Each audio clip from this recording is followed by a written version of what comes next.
Hey Aubrey, it's time for bedtime. What story do you want us to read today? The highway rat. The Highway Rat. Let's go get your Highway Rat out off your bookcase. Come and join Aubrey for his bedtime story of the Highway Rat. So join Aubrey as we read The Highway Rat by Julia Donaldson and Axel Scheifler. The Highway Rat was a baddie. The Highway Rat was a beast. He took what he wanted and ate what he took. His life was one long feast. His teeth were sharp and yellow. His manners were rough and rude. And the Highway Rat went riding, riding, riding, riding along the highway and stealing the travellers' food. A rabbit came hopping along the road, then stopped with her paws in the air. For blocking her way was a Highway Rat who cried out, "Who goes there? Give me your pastries and puddings. Give me your chocolate and cake. For I am the rat of the highway. The highway, the highway. Yes, I am the rat of the highway, and whatever I want I take." "I have no cakes," the rabbit replied. "I just have a bunch of clover." The Highway Rat gave a scornful look, but he ordered, "Hand it over. This clover is bound to be tasteless. This clover is dull as can be.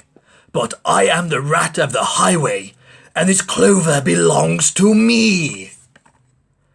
A squirrel came bounding along the road, then stopped with a shake and a shiver. For reining his horse was the Highway Rat, who thundered, "Stand and deliver!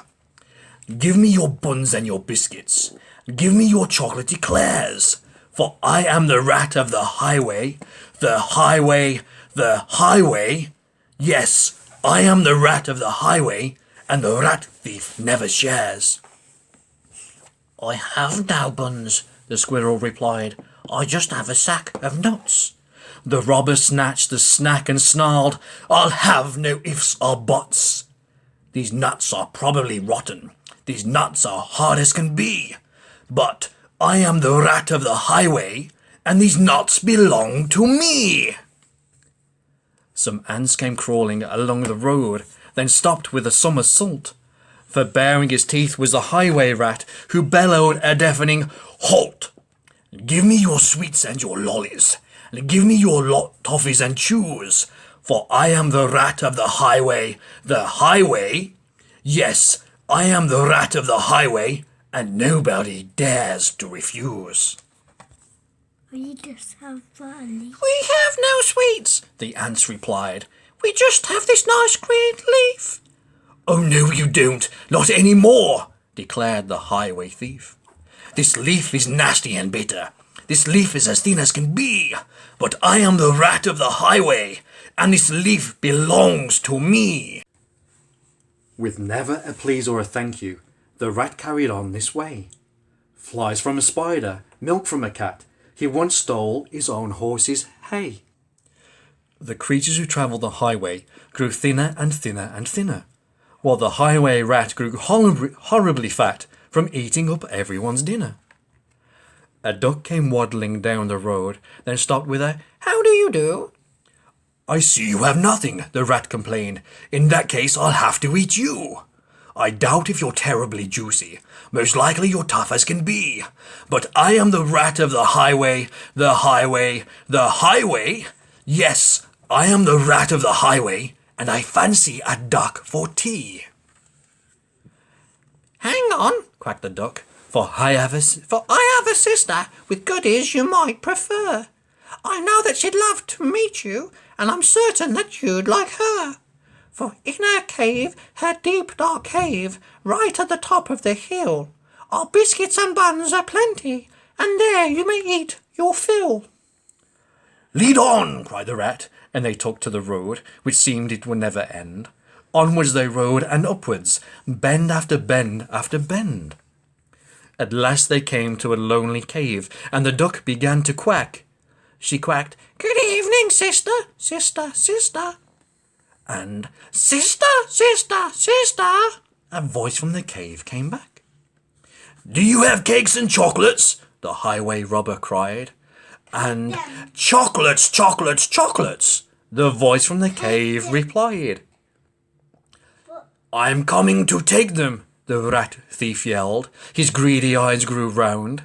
And take them, take them, take them, came back the welcome sound.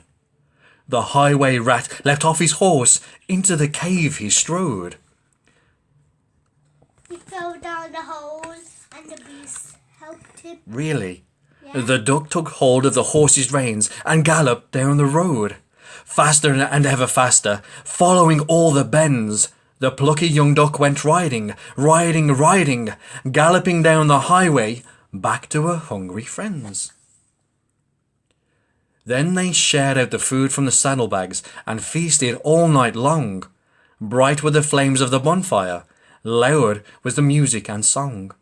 Wild was the moonlight dancing, merry the cheer and chat, for now they could live in freedom, safe from the highway rat. And as for the rat in the echoey cave, he shouted and wondered till he found his way out of the darkness on the other side of the hill. A thinner and greyer and meeker rat, he robs on the road no more, for he landed a job in a cake shop, a cake shop, a cake shop, and they say he still works in the cake shop, sweeping the cake shop floor.